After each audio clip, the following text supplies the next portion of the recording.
sidee buu qofku ku noqon karaaba isweydiin leh qof dhaqan fiican maadaama ay qiimaha intan leeg diinta iyo dhaqamada bini aadamkaba akhlaaqdu ku leedahay waa maxay waddada loo mari karaa ugu horreyn waxaan leenahay akhlaaqdu qaybi waa fitri waa abuur qaybi waa abuur qaybina waa muktasab waa wax la barto oo tadriib iyo training waa wax tababar loo galo si aad naftaada u dhisho oo qurunka uga dhisho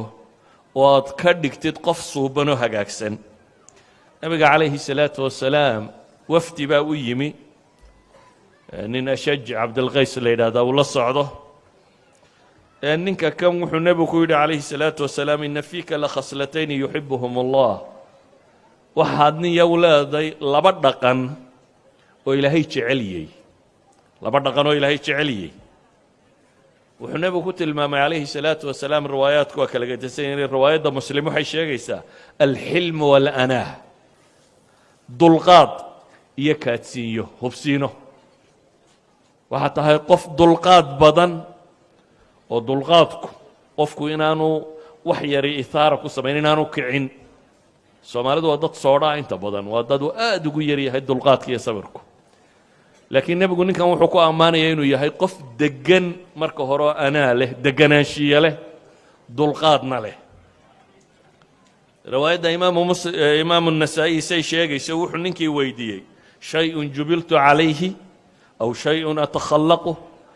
ma wax ilaahay igu abuuray baa mise waa dhaqanaan kasbaday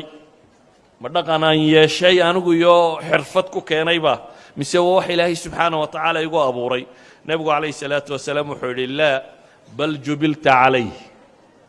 maya labada tan adigu waa sajiya waa dabeeca ilaahay subxaana wa tacaala kuga abuuray idan qaybi baynu leenahay dhaqanka waa abuur oo waa ka ilaahay qur-aanka ku tilmaamaya subxaanahu wa tacaala qaala inamaa ana rasuulu rabbiki liahaba laki ghulaaman zakiya ciise ilaahay markuu maryamo siinayey ugu bushaaraynayey malagii u yimi wuxuu leeyahay waxaa rabbaa isoo diray si aan kuugu hibeeyo ghulaaman zakiya ghulaan la tahiray wiil fadiilo oo dhan wata waxay culammadu yidhaahdaan min طabcihi bay ciise ka mid ahayd in sidana ilaahay u abuuray subxaana wa tacaala idan waxaynu leenahay akhlaaqiyaadka qaybi waa abuur oo dee waynu kala cadho badannay hebel qofna waxaa laga yaabaa inuu marka laba eray la yidhaahdaba kaco qofna inuu degan yahay oo uu dul qaato waa kala sabir badannay waa kala abuurkeenna hore laakiin haddana waxay leeyihin culammadu qofka bini aadamkaa inta la tababaro ayaa la gaadhsiin karaa inuu dulqaad yeesho inuu cadhadiisu degto inuu gacan furaado wax allaaliya waxaynu fadiilo u naqaano wanaag iyo dhaqan u naqaano qofka waa loo rabayn karaa bay leeyihin haddii la rabeeyo dee xayawaan baa la rabeeya ama bini aadam baan la rabayn karaynin xayawaankaa kaynta ordaya ayaa la qabtaayo inta la tababaro waxaad arki qaar shabeel tababartay ama libaax tababartay libaax iyo shabeel haddii la tababaray ma qof bini aadam oo nool baan la tababari karaynin markaa saa awgeed buu nebigu calayhi salaatu wasalaam isagoo qaybta mukhtasabka ee bini aadamku uu hanto ka warramaya baa wuxuu yidhi inama alcilmu biاtacallum wa inama alxilmu bitaxallum waman yataxara alkhayra yucطah waman yatawaqa shara yuwaqah nebigu calayhi salaatu wasalaam xadiidkaa daarqutni warinayo sheekh alalbaanina xasan ku tilmaamay wuxuu leeyahy cilmigu barashu ku yimaada ambiyadaa waxyigu ku soo dega mooyaane dadka inta kale waxbay barteen waxaa khabiir la sheegayo caalim la sheegayo waa qof wakti iyo juhdi geliyey idan cilmigu barasha ku yimaadaa buu nebigu leeyahy wuxuu kaloo nebigu leeyahy dulqaadkuna dulqaad barashu isna ku yimaada oo qofka bini aadamka ahi waa la gaadhsiin karaa xad uu dul qaato laakiin wuxuu u baahan yahay ciddii riyaadada nafsiga ah tababarka iyo tadriibkaa dhabta ah siin lahayd sida jidhkaagaba loo tababaro qofka cayaartooga ah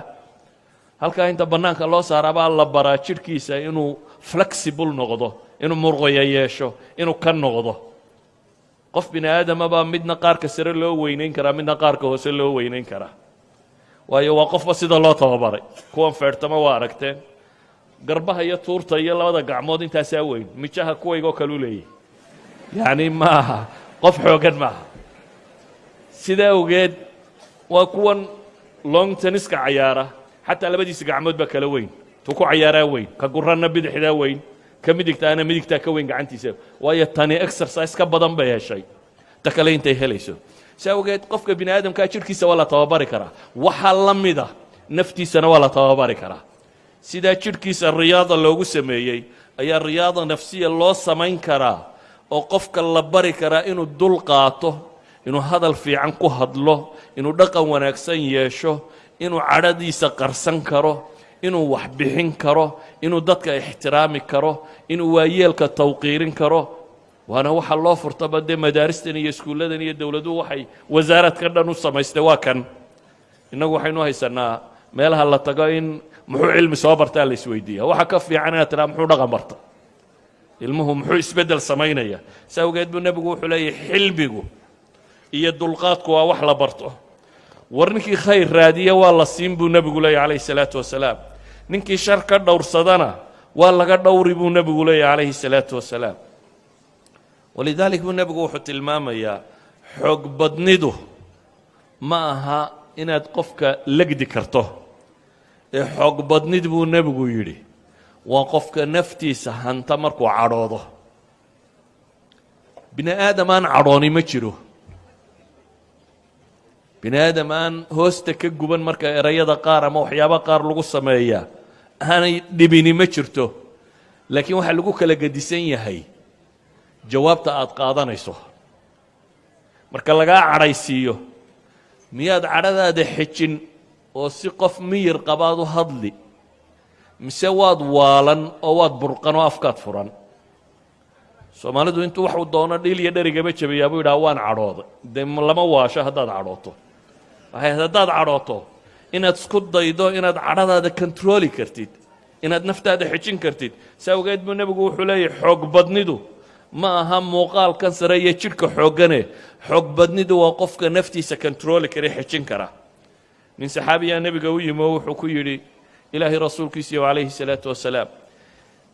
ila tali awsini nebigu wuxuu ku yidhi laa taqdab ha cadhoon markaasuu faradada miraaran waa ku celceliyey ila talidii xadiidka bukhaari warinaya nebigu calayhi salaatu wasalaam uma dhaafin laa taqdab markuu yidhaahda ila taliba ha cadhoon buu ku yidhi waxaa ka muuqata ninka kan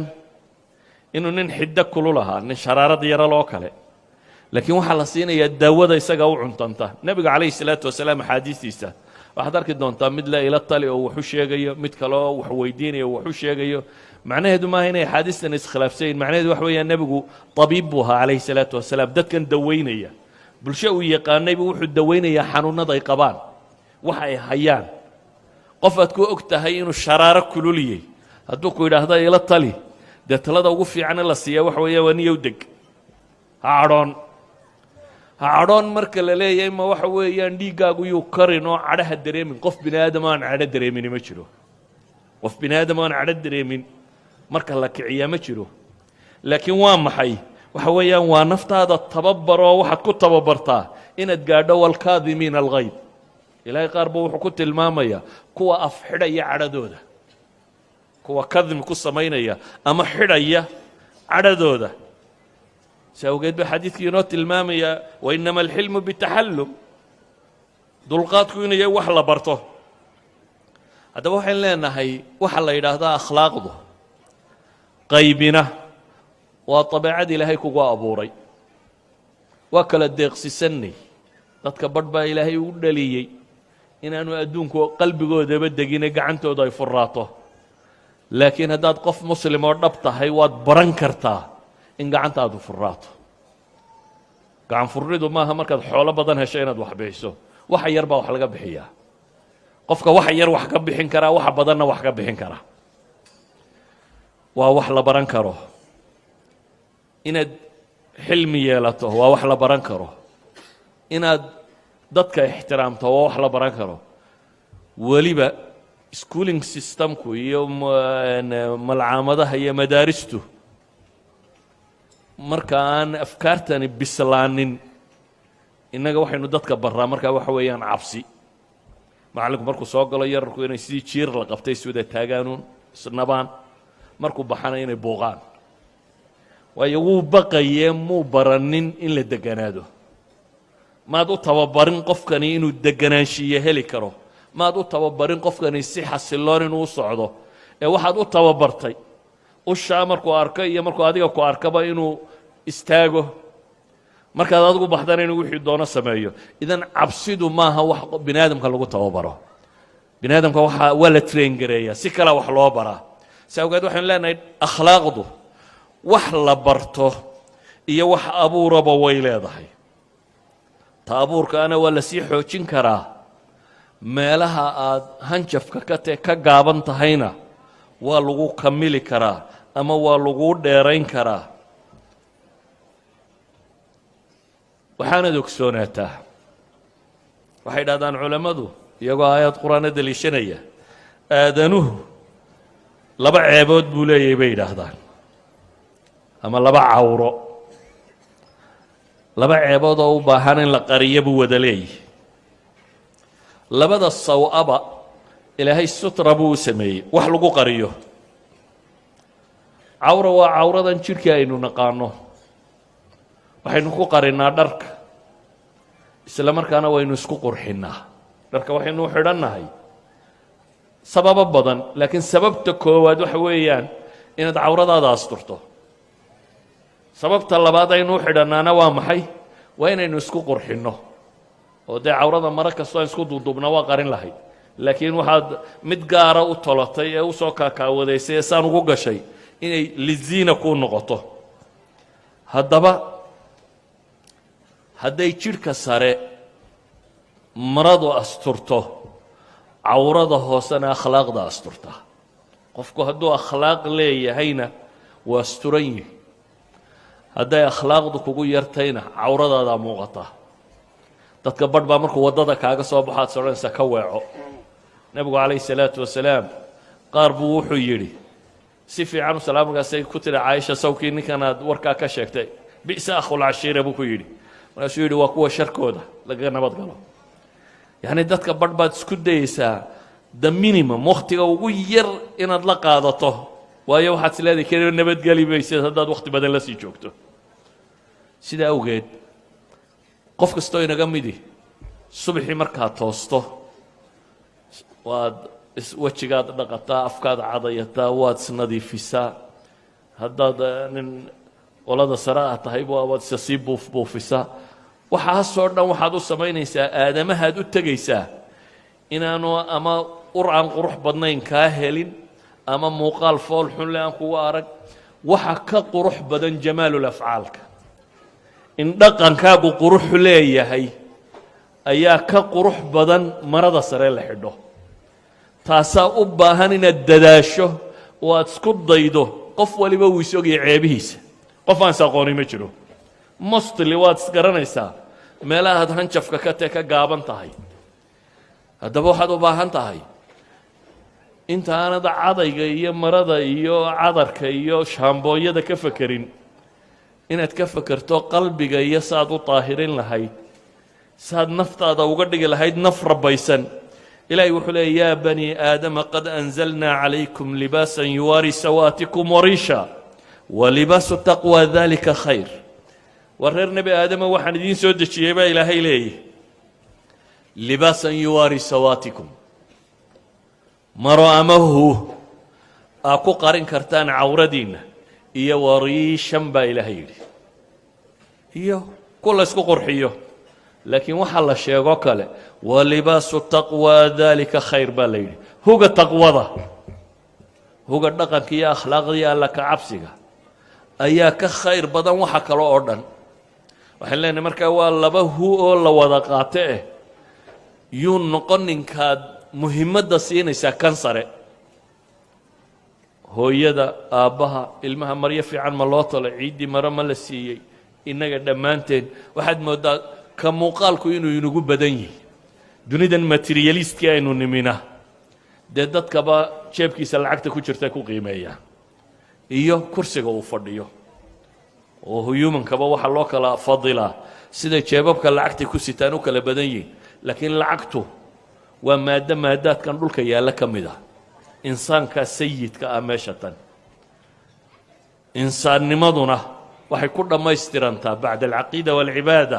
dhaqankaa dhammaystira haayada bay yidhaahdaan markaynu ka nimaadno bacda rida allaah haayada laga leeyahay akhlaaqduna waa buluuqi alkamaali albashari wasacaada taama bay yidhaahdaan waa in qofka la gaadhsiiyo aadamnimada dhammaystiran aadamnimada dhammayska tiran leh waa in qofka la gaadhsiiyo walidalik baa waxaynu tilmaamaynaa nebiyullaahi moxamed calayhi الsalaatu wasalaam min dalaa'ili nubuwatihi waxaa ka mida xusn اlakhlaaq waxyaabay culammadu u deliishadaan nebinimadiisa bal qabla almucjiza dad baa ku rumeeyey dhaqankiisa daraaddeed oo nebigu calayhi الsalaatu wasalaam kamaal bashariya buu lahaa qof dhaqankiisu uu dhammaystiran yahay buu ahaa qof ilaahay taskiya siiyey ilaahay nadiifiyey oo xumo badan ka nadiifiyey buu ahaa saa awgeed waxaynu leenahay gruubkii koowaad ee muslimiinta ee islaama islaamnimo nebinimadiisa waxay u deliishadeen dhaqankiisa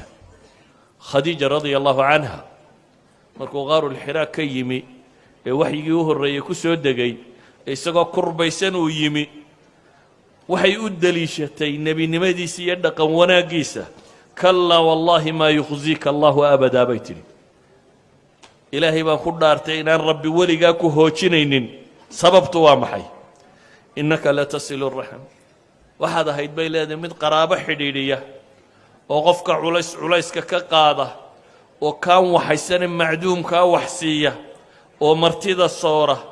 oo dhiboo yacni waxay sifaynaysaa dhaqankii akhlaaqeeda u lahaa akhlaaqdani bay leedahay waxay tilmaamaysaa qof alla doortay inaad tahay qof xumo ku soo socdaan ma u muuqatid bay ku tilmaamaysaa ilaahayna subxaanahu wa tacaala wasfiga ugu weyne uu nebiga qur-aanka ugu qoray waa wainaka la calaa khuluqin cadiim waxaad tahay mid ku sugan wainak waa jumla ismiya adawaatu tawkiid lagu bilaabay xarafka la isticmaalay waa calaa alculuw waxay yidhahdaan waxaan oo dhamme waxay tilmaamayaan baa yidhahda fii cilmi luga marka la eego nebi maxamed akhlaaq dhammaystiran diin dhammaystiran inuu ku sugan yahay ilahay wuxuu leeyay wainaka la calaa khuluqin cadiim akhlaaq dhammaystiran mid ku sugan baa tahay idan waxaynu leenahay akhlaaqdu waa min dalaa'ili nubuwaba waxyaabaha loo deliishado nebigu inuu nebi yahay bay ka mid tahay waxaa kugu filan xadiidkii bukhaari ee heraklis boqortooyadii ruum ninkii haystay abu sufyaan oo gaal ah oo aan muslim ahayn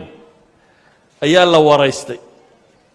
markii waraaqdii nebigu uu diray ay u tagtay calayhi salaatu wasalaam ayuu yidhi cidima ka joogtaa qoomkaa oo waxaa la soo helay 6 nin dabeetana abu sufyaan baa la waraystay warkii abu sufyaan la waraystay la weydiiyey hiragal 13 ama 14 su'aalood buu weydiiyey intiiba wuu uga jawaabay waxaanay wada tilmaamayeen dhaqankiisa wuxuu heraklis leeyahy markaa fain kaana maa taquulu xaqaa waxaa ii sheegteen hadday run tahay fasayamliku mawdica qadamaya haatayn wuxuu hanan doonaa halkan aan jooga buu leeyahy waan ogaa in nebigu soo baxayo laakiin maan moodayn buu leeyahy inuu idinka mid yahay ee haddaan gaadhi karaya buu leeyahy waan isu xambaari lahaa waan isku dhibi lahaa inaan gaadho cagihiisaanan maydhi lahaa buu ku tilmaamaya waxa uu sheegay abu sufyaan waxay u badan yihiin dhaqankiisii iyo akhlaaqdiisii iyo nebigu calayhi salaatu wasalaam siduu u dhaqmayay biografigiisa markii looga warramay buu wuxuu ka deliishaday inuu nebi yahay heraklis wuxuu ka deliishaday biografiga nebiga calayhi salaatu wasalaam inuu nebi yahay abidar saxaabigii la odhan jiray markuu soo diray walaalkii uu yidhi war bal nin baa maka ka soo baxay oradii soo waraysa ninkaa xaalkiisa xadiiska kale bukhaari ku yaalla wuxuu leeyahay walaalkii unays waan soo socday oo waa nimi dabeetana ninkii baan dhegaystay abu dar buu ku soo noqday abu dar wuxuu ku yidhi war maxaad ku soo aragtay ninkii ra'aytuhu ya'muru bimakaarim alakhlaaq buu yidhi waxaan soo arkay nin dadka faraya dhaqamada kuwa ugu fiican ama u qurux badan leh nin faraya baan soo arkay saa awgeed ayuha alxiba waxaynu leenahay haddii nebiguba risaaladiisii calayhi salaatu wasalaam uu cinwaan uga dhigay inamaa bucidtu liutamima makaarim alakhlaaq aw saalix alakhlaaq labada riwaayadood ba imaamu axmed baa warinaye hadduu uga dhigay nebigu calayhi salaatu wasalaam cinwaanu risaalaba inay tahay akhlaaqda inuu dhammaystiro waxa loo soo diray waxay culammadu yidhaahdaan akhlaaqduba waa saddex qodob bay sheegaan iyagoo aayad qur-aana deliishanaya waxay dhahaan waa badli اlmacruuf wa kafi اlأdaa wa اxtimaali اlأdaa bay yidhahdaan akhlaaqiintaasay ku dhantay bay yidhahdaan waa qofkoo samaha sameeya badli اlmacruuf wixii curfiga ku fiican ee macruufkee dadku wada qirayo qofkoo sameeya iyo qofkoo dhibtiisa dadka ka haysta aan isaga wax dhibi ka soo fulin iyo qofkoo dhibta dadka kale kaga timaada u dulqaato oo aan cadhoon ama markiiba boodin waxay yidhahdaan akhlaaqiintaasay ku koobantay intaana waxaa laga qaataa bay yidhaahdaan aayadda qur-aan ee ilaahay leeyay khudi alcafwa wa'mur bilcurfi waacrid can iljaahiliin ilaahay wuxuu nabigiisii ku yidhi khudi alcaf wa'mur bilcurf waacrid can iljaahiliin cafwiga qaado dadkana samaha far jaahiliinta iyo wax magaradka waxa kaa soo gaadhana ka jeeso qurux ma laha qofkii farta kugu soo taagaba inaad shan ku taagtaa casriganna saasay u badantay wadaadkii wadaad kale eray ku yidhaahdaa isna waa inuu 10 ku yidhaahdaa siyaasigii siyaasi kale eray ku yidhaahdaa isna waa inuu 10 ku yidhaahdaa qabiilkii qabiil kale 2 eray ka yidhaahdaa isna waa inuu 5 gabay u tiriyaa wixii noo dhami waxa weeyaan haddii midh la yidhaahdo waa in laeg inaan idhaahdo laakiin nebiyullaahi moxamed calayhi salaatu wasalaam oo rasuulah oo ilaahay waxyi ku soo dejiyey oo kamaalil akhlaaq leh ayay waxay lahaayeen waa saaxir iyo waa kadaab iyo waa kan markaasaa ilaahay leeyay waa acrid can iljaahiliin lama odhanin nimanka kule waa saaxir iska dhici iyo nimankaa kadaabka kugu sheegaya kan sheegaya ee ilaahay wuxuu ku yidhi waacrid can iljaahiliin wax magaratada waxba ha u dhegtaagin idan dhaqanku wuxuu u baahan yahay in nafta la tababaro dhaqanku macluumaad maaha waa laga yaabaa in aqoontaadu badantay macluumaad tiro badan ina information badan inuu madaxaaga ku jiro ama mid diineed ha ahaado ama mid dunawiya ha ahaado laakiin aswa naas baad noqon kartaa haddana iyadoo informationkaagu tiro badan yahay yes informationka tirada badan leh wuu ka qayb qaadanayaa haddaad trainingkaagu fiican yahay haddii dhaqankaagu wanaagsan yahay waxaa asali markaa wuxuu yahay qofka muslimka ahi inuu yahay mid dadka khayrka gaadhsiiyo kow khayru nnaasi anfacuhum ayuu nebigu tilmaamaya dadka waxa u khayr badan anfacuhum linnaas dadka ka ugu anfac badan leh waxaa kaleu nebigu tilmaamaya almuslimu man salima almuslimuuna min lisaanihi wa yadih muslimka dhabta ahi waa qofka muslimiintu ka nabad galaan carabkiisa iyo gacantiisa mid baa yidhi maxaan qabtaa markaasuu nebigu yidhi sidaa yee markaasuu yidhi haddaan kari waayana markaasuu yidhi sidaa yee markaasuu yidhi haddaan kari waayana nebigu markii dambe wuxuu ku yidhi dee dhibtaaduun dadka ka hayso haddaad wax matarannimo isku og tahay gacantaadii afkaagu ha kuu xidhnaadaan haddaanad waxba kala qaban karin ummadda haddaanad waxba ku kordhin karin si awgeed buu nebigu calayhi salaatu wasalaam ku tilmaamaya akmalu lmu'miniina axsanuhum akhlaaqa xadiidka tirmidi iyo abi daawuud